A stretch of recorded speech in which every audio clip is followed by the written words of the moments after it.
Hey, welcome back. If you're new here, my name is Stephen Wang. I'm a photographer based in New York City, and I want to talk about some pictures that I made recently.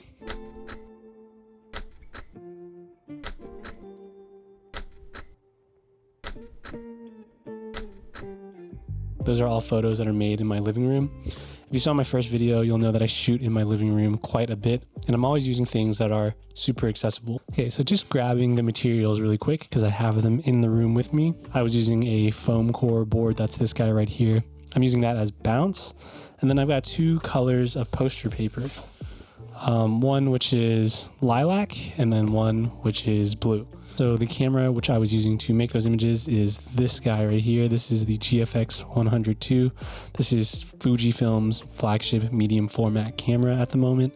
It's fantastic. I just got my hands on the body and I'm borrowing the lens. More details on that later. I'll roll some BTS, but the way I set it up was I had the foam board leaning against the table. Then I just clipped the poster paper to the top of the board and let that hang down onto the table. And that served as my backdrop for the wine glass. The actual floor, which is not seen in the photo really, is the blue colored poster paper. I chose the blue to hopefully inject some of that deep, dark, rich blue color into the bubbles. And then in terms of lighting, I was using the Godox V1 mid. That's a speed light. So the setup I landed on was taking that V1 mid, placing it behind the background, and then shooting it into the poster board and having that reflect off and light up the background. I really feel like this setup shows off how moving your lights can drastically change how things look. So here are my earlier images compared to the final ones. As you can see, those early ones where light is coming in from the side or more front lit on the subject, the background is pretty much like super dark, or we're not getting that beautiful texture. Whereas when it's bouncing off and coming through the back, we're getting a much more soft image. It feels more delicate, more dark, more moody, and it's more in the wheelhouse of what I'm chasing. The look which I settled on was something more vague. I wanted to crop out parts of the image which would show that it was clearly a wine glass. I think the way I've cropped it, it's kind of more about shape in the bubbles. It kind of looks like a gel or like some sort of liquid which is being poured. That may or may not register for you. Let me know if that worked out or not. So now I actually want to give a couple thoughts on this guy, the GFX 102. As you could probably imagine, this is a fantastic camera. It's huge. It has great glass on it. The EVF is wonderful, and it's got 102 megapixels. So they're absolutely huge files.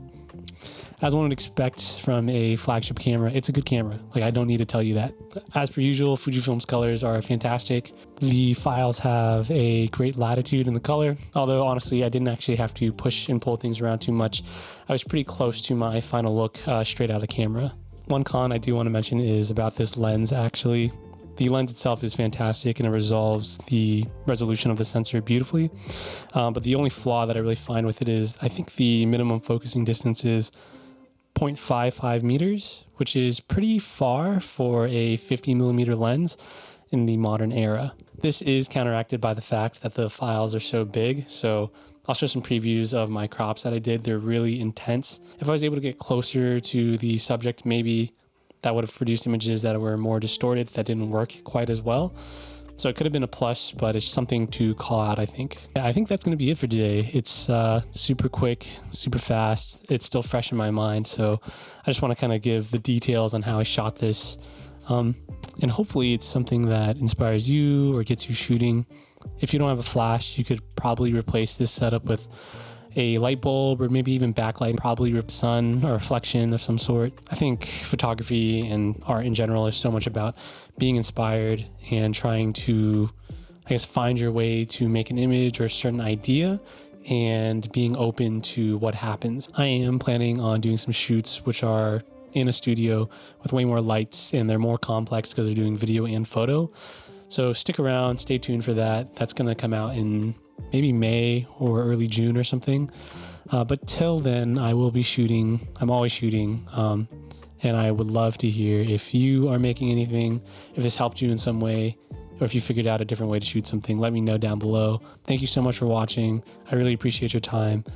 And I will catch you in the next one. Thanks.